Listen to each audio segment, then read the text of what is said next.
नमस्कार दोस्तों। अज़रबैजान और आर्मेनिया के बीच में पिछले एक महीने से कॉन्फ्लिक्ट जो देखने को मिला है, उसी को लेकर आज हम यहाँ पर डिस्कस करेंगे।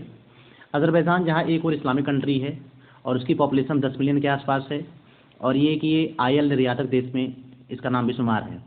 आर्मेनिया में दूसरी ओर इसकी जो पॉपुलेशन है वो 3 से 4 मिलियन के आसपास है। क्रिश्चियन रिलीजन को फॉलो करने वाले लोगों की यहाँ मेजॉरिटी है, मेजॉरिटी में वही लोग रहते हैं।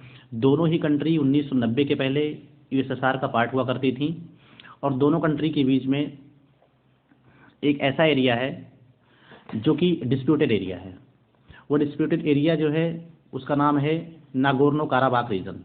Nagorno Karabakh reason Nagorno Karabakh reason Nagorno Karabakh reason एक ऐसा रीजन है जिसकी सिचुएशन कुछ ऐसी ही है जैसे अपने यहाँ जम्मू कश्मीर है। जम्मू कश्मीर में एक और जहाँ इंडिया जम्मू कश्मीर के कुछ एरियाज़ को ऑक्युपाइड किया हुआ है, वहीं दूसरी ओर पाकिस्तान जम्मू कश्मीर के कुछ एरियाज़ को ऑक्युपाइड किया हुआ है। दोनों ही जम्मू कश्मीर वाले एरियाज़ को क्लेम करते हैं।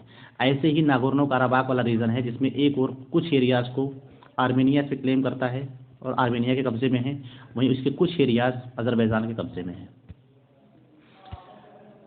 दोनों ही कंट्रीज़ 1990 के पहले रसिया के अंडर में थी, यूएसएसआर के अंडर में थी और 1990 में रसिया के डिसइंटीग्रेशन होने के बाद आर्मेनिया के आसपास का जो नागोर्नो काराबाख वाला रीजन था, इसको आर्मेनिया की सेपरेटिस्ट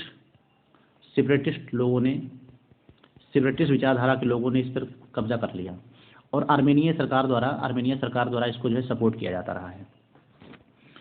उसके अलावा इंटरनेशनल अगर लॉ की बात की जाए तो इंटरनेशनल लॉ में जो नागोर्नो काराबाख वाला रीजन है उसे अज़रबैजान का एरिया माना जाता है।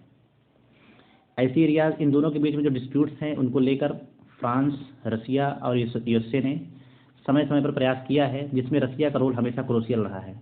रसिया के लिए दोनों ही कंट्रीज़, चाहे वो आर्मेनिया हो चाहे वो अज़रबैजान हो, दोनों ही काफ़ी इंपॉर्टेंट है।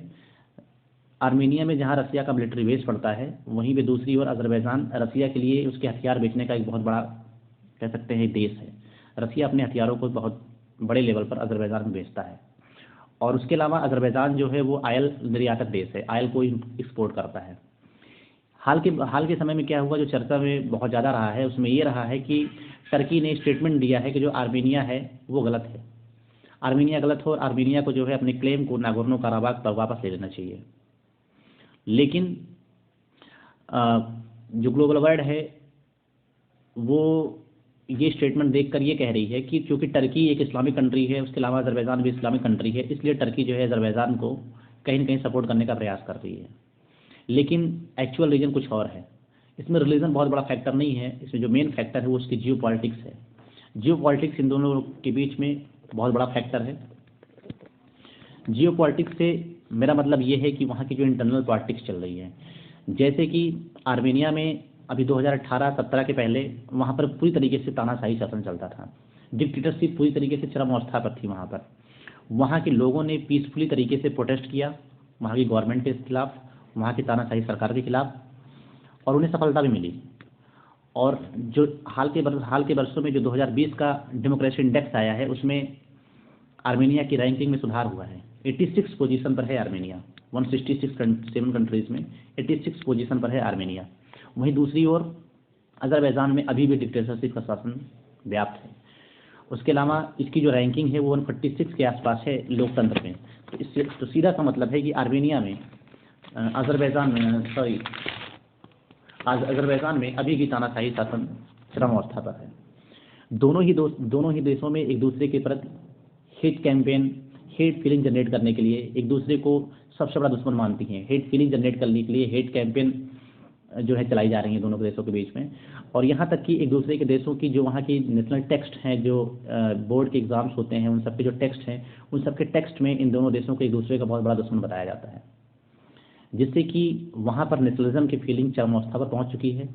और तमाम ऐसे स्टेटमेंट्स हैं कि नेशनलिज्म की जो चरम अवस्था होती है वो हमेशा जो है युद्ध का रूप धारण करती है।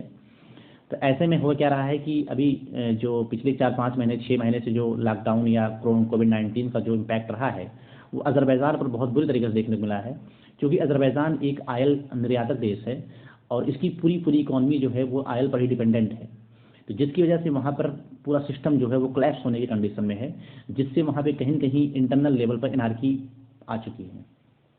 तो अज़रबैजान की जो तानाशाही सरकार है उसने किया क्या है, क्या तरीका अपनाया है, उसने क्या किया है कि वहाँ पर नेशनलिज्म की जो फीलिंग थी लोगों में वो कूट-कूट कर भर दी कह सकते हैं आप। उसने तमाम सोर्सेज़ ने यूज़ करवाए जैसे social media, mass media, electronic media, इन सबको यूज़ कर वहाँ पे नेशनलिज्म की फीलिंग भर दी गई है लोगों में, जिससे कि लोग की जो बेसिक नीड्स है वो फुलफ़िल ना हो भले, लेकिन वो राष्ट्र की बात करें, वो देश की बात करें। नेशनलिज्म की जो चरम अवस्था होती है वो हमेशा जो है लोगों में एक अराजकता पैदा पैदा करती है। ऐसे में अज़रबैजान की जो डिक्टेटरशिप शासन है उसने क्या किया है, उसने पूरी तरीके से आर्मेनिया को ब्लेम कर दिया है और ऐसे में दोनों के बीच में जो डिस्प्यूटेड एरिया है नागोर्नो काराबाख रीजन, उसको अज़रबैजान फिर से क्लेम कर रहा है और उस ऐसे में टर्की का सामने आना भी ये ग्लोबल पॉलिटिक्स में कहीं न कहीं एक कॉन्फ्लिक्ट क्रिएट करता है। तो यही इसके पीछे पूरा ओवरऑल जो इसका एजेंडा है, जो पूरा ये डिस्प्यूट चल रहा है, यही ओवरऑल था जो हमने बताया। आप लोगों को क्या लगता है कि आर्मेनिया को दे दिया जाना चाहिए, अज़रबैजान को दे दिया जाना चाहिए ये एरियाज़, या फिर इसमें जो है रेफरेंडम करा देना जाना चाहिए, इसको ऑटोनॉमस रीजन रहने दिया जाना चाहिए, यहाँ की सरकार खुद चले? क्या लगता है आपको? सोच के बताइए।